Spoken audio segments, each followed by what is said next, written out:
kapag ka may nakikita tayo ng mga magagandang nagagawa o gagawin pa lamang po ng Marcos administration, ibabalita po natin yan. Kasi baka mamaya may magtanong sa atin, o ano bang sinisimula ng project ng Marcos administration na mapapakinabangan ng mga kababayang Pilipino po natin, hindi man ngayon pero soon. Eto mga kababayan, at talagang I'm glad kasi sa mismong probinsya ko po ito. Ayan sabi nga dito, basahin po natin yan, mas matatag na estruktura, hindi lamang pagpapalit kung hindi pagpapalakas ng pundasyon ng tulay ang isasagawa, at dito po yan mismo mga kababayan. Mas matibay at mas malapad na Bridge of Promise sa Batangas yung gagawin mga kababayan. Kasi alam nyo po ba, pagka nadaan kami sa tulay na ito, nayugyug po yan. Nayugyug yan mga kababayan. Kaya nga kung matatandaan nyo, may ano na po yan dito Ayan may nakalagay na pong barricade dyan kasi nga may diferensya na, may depekto na yung tulay. Kasi napakinabangan naman po yan tulay na yan ng 17 years. At ngayon kinakailangan na pagtibayin na uli, patibayin na uli, at the same time palakihin. Kasi talagang dinadaanan po talaga yan mga kababayan. Anyway, sabi po dito, basahin po natin. Mas ligtas na biyahe para sa mga mamamayan. Layunin ng proyekto na tiyakin ang kaligtasan ng mga motorista at residente. Sabi pa dito, tuloy pa natin. Ayan, mula 2 lane, magiging 4. Ayan, DPWH to build stronger bridge of promise in Batangas. Palawakin ang tulay mula 2 lane tungo sa 4 na lane upang mas mapabilis ang daloy ng trapiko mga kababayan. Kasi nga naman dati nagta-traffic po talaga dyan pagpapuntang Lions mga kababayan. Kasi ito nagdudugtong to sa Gulod at saka po sa Kumintang ata yun mga kababayan. Pakitama na lamang po ako kung ako po ay mali. So ngayon, kung mapapansin nyo po, ito pong tulay na ito ay nagawa nung panahon pa ni Pinoy. 17 years mga kababayan, napakinabangan ng mga kababayang Pilipino po natin dito sa Batangas. At kung mapapansin nyo nga, ilan-ilan na lang yung dumadaan na sasakyan dito kasi nga, pag dinadaanan ng mga truck yan, nayugyug yung tulay. Kasi syempre may katandaan na rin, ilang taon na rin mga kababayan, buhat nung napakinabangan at nagawa ito pong tulay na ito. Pero dahil nga sa Marcos administration, yung paghihintay ng 17 years, ngayon matatapos na. Kasi nga bukod sa papalakihin yung tulay mga kababayan, talagang patitibayin yung mga haligi ng tulay para mas mapakinabangan pa ng mga kababayang Pilipino po natin sa napakahabang panahon. Actually, hindi lang naman yung mga kababayang Pilipino po natin yung makikinabang dyan Kahit ako personally, mapapakinabangan ko po yan kasi pagka pumupunta ako ng Manila, dito ako dumadaan. Mga kababayan, anyway, sabi pa dito, palalawakin ng tulay mula 2 lane tungo sa 4 na lane upang mas mapabilis ang daloy daw po ng trapiko. Tuloy pa natin. Sabi pa dito, 300 million para sa 2027 budget. Humiling ang DPWH ng 300 million upang ponduhan ang pagpapalawak at pagpapatibay ng tulay. Sabi pa dito mga kababayan, tuloy pa natin. Pagtugon sa lumang problema sa instruktura sa ilalim ng administrasyon ni PBBM, tinutukan ng mga instrukturang matagal nang nangangailangan ng aksyon mga kababayan. Kasi nga naman, ang tagal na pong nirereklamo ito. Itong Bridge of Promise na ito kasi pag dinadaanan nga, nayugyog. Talagang makikita nyo na nangangailangan na talaga ng renovation mga kababayan o pagpapaganda at pagpapatibay dito po sa tulay na ito kasi napapakinabangan po yan na mga kababayang Pilipino po natin, lalo na yung napunta ng bus terminal. Siyempre dyan po nadaan yung iba mga kababayang Pilipino po natin. Anyway, tuloy pa natin. Sabi pa dito mga kababayan, pansamantagal na umabot ng 17 taon o 17 years ang tulay na itinayong pansamantala noong 2009 ay tumagal ng 17 taon bago tuluyang papalitan mga kababayan ng Marcos administration. Kasi parang sa panahon pa po ata ni Pinoy na ginawa iyang tulay na yan mga kababayan, at tawa ng Diyos tumagal naman ng 17 taon, 17 years. Tanong ko lang naman, doon po sa Arroyo admin ba yan? Hindi ba Pinoy administration? Okay, okay, okay. O sige, sa Arroyo admin mga kababayan kasi 2009 nga pala yung eleksyon mga kababayan nung kay Pinoy. So ngayon, kung matitingnan nyo mga kababayan, ito kasing tulay na yan, itinayo yan pansamantalang daanan. Kasi nga, syempre mga kababayan, para hindi lahat dumadaan dun sa may dun sa isang tulay dito sa Batangas, dun sa may Kumintang, yung malapit sa SM Batangas. Ano po kasi dati lahat dun dumadaan at nagiging cause yun ng magtinding traffic mga kababayan. Pero dahil nga sa ginawa itong pansamantalang tulay na ito, talagang kahit papaano nabawasan po yung traffic sa Batangas. Ngayon, ang pinakamatindi pa dito, talagang tumagal ng 17 taon. At sa panahon ni PBBM, i-renovate. Ano po, patitibayin yung tulay at palalawakin para mas marami ang makinabang at makadaan doon po sa tulay. Ano po, so sabi pa dito, ayan ayon daw po sa mga ayon daw po dito mga kababayan sa Bagong Pilipinas, pangunahing ruta ng mga residente. Totoo naman, ang tulay ang nagsisilbing pangunahing daanan ng mga taga-barangay Kumintang Ibaba patungong Barangay Gulod Labak. Ano po, kasi alam naman po natin may school, senior high, dyan po sa Gulod Labak at yung iba mga taga-Kumintang Ibaba, talagang gamit na gamit etong tulay na ito mga kababayan papasok ng school at papasok sa kanilang mga hanap buhay, sa kanilang mga trabaho. So malaking tulong sana mga kababayan, ito pong magagawang ito kung sakaling may isa sa katuparan yung paggawa o pagtaguyod mga kababayan sa tulay po na yan. Ano po, so ngayon mga kababayan, bukod pa po dyan sa pagpapatibay ng Promise of Bridge dito sa Batangas, talagang tinututukan din ni PBBM yung problema sa classroom crisis dito po sa ating bansa. Kasi sabi po dito sa balita galing po sa Bagong Pilipinas, classroom crisis may solusyon na. Mabilis na tugon ni PBBM. Direktang mensahe ni Pangulong Ferdinand Marcos Jr.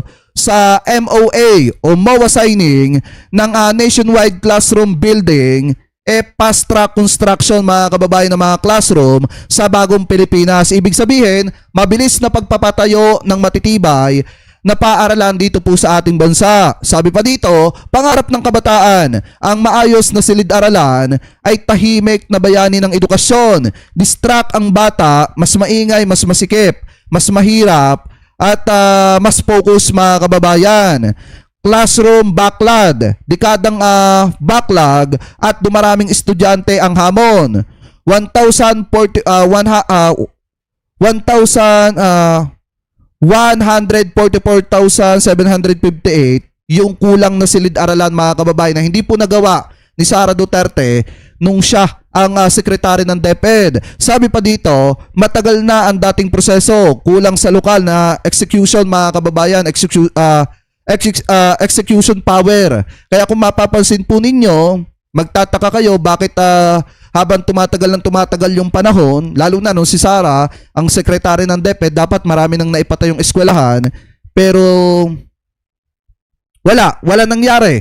Mga kababayan, kasi kinurap yung pera.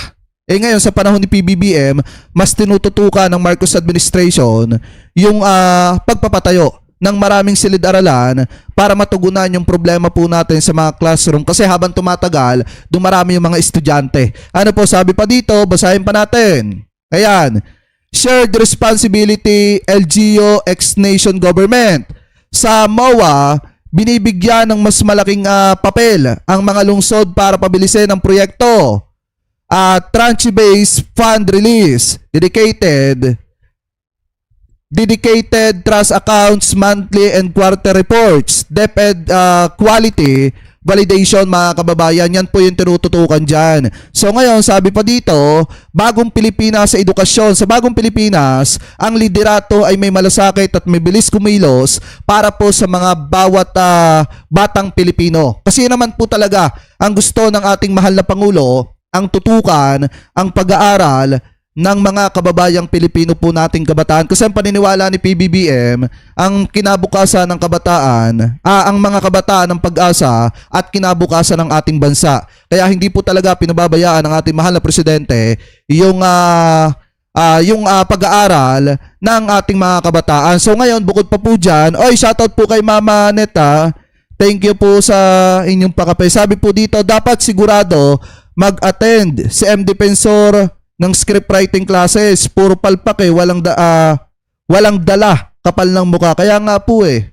Di po ba? So ngayon balik tayo sa issue. Sabi po dito mga kababayan, ito pa. Bukod po sa pagpapatayo ng mga estudyante, talagang tinututukan din ni PBBM yung pagpapalaganap ng 20 pesos na bigas.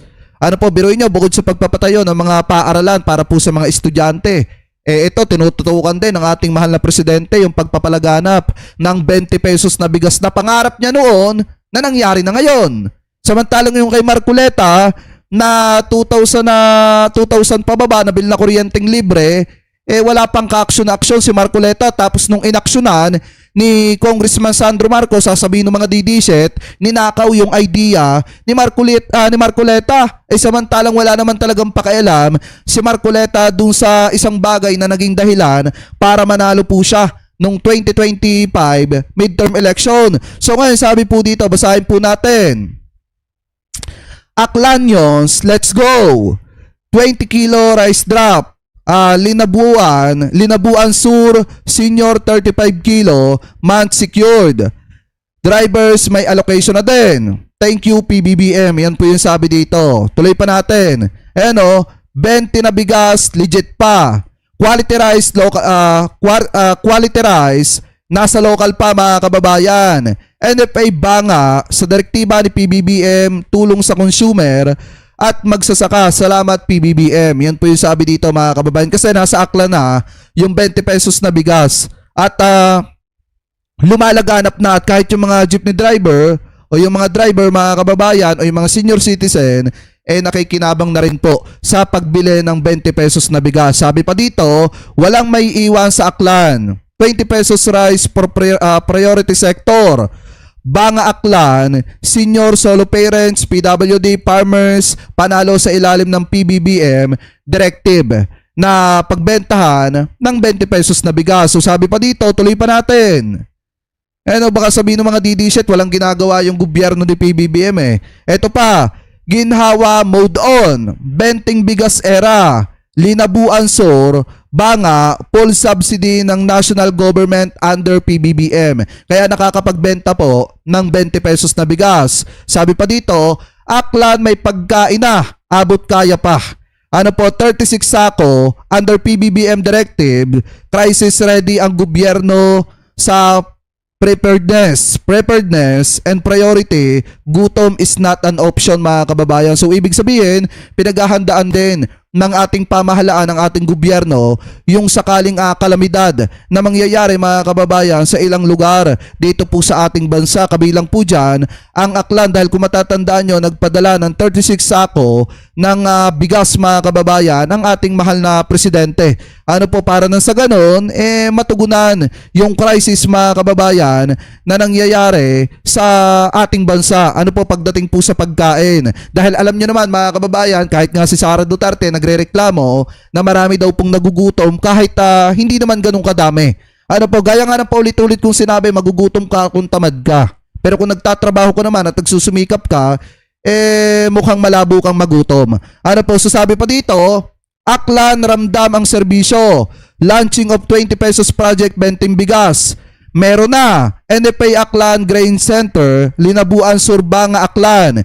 20 pesos kilo na bigas mga bes. NFA Aklan Grain Center, direct order from PBBM, tuloy ang rollout mga kababayan at wala po yung palya. So ngayon, kung mapapansin nyo, hindi lamang po mga kababayan sa pagpapatibay ng infrastruktura ng mga tulay ang ginagawa ng ating mahal na presidente, kung hindi, pati yung mga paaralan, pagpaparami ng eskwelahan para sa mga kabataang Pilipino, pati yung 20 pesos na bigas, tinututukan na din ng Marcos administration para matulungan yung pangangailangan ng mga kababayan Pilipino po natin. So ngayon, kung mapapansin po ninyo mga kababayan, yan lamang naman po sa ngayon yung ilan sa maipakita po natin na talagang napapagtagumpayan at patuloy na ginagawa ng Marcos administration. So ngayon, ang tanong ko doon sa mga DD-shit, meron bang ganyan si Vice President Sara Duterte na maipagmamalaki na nagawa ni Sara Duterte nung siya ay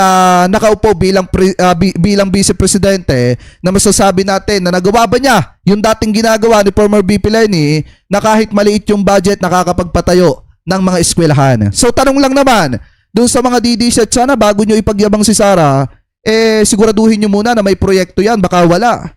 Di po ba? Anyway, mga kababayan, kayo po, ano po ang komento at opinion po ninyo? Hingal po dito sa mga topic na ito na tinatalakay po natin. Comment below na lamang po kung ano po masasabi nyo. Hingal po sa mga topic po na yan na hinimay po natin.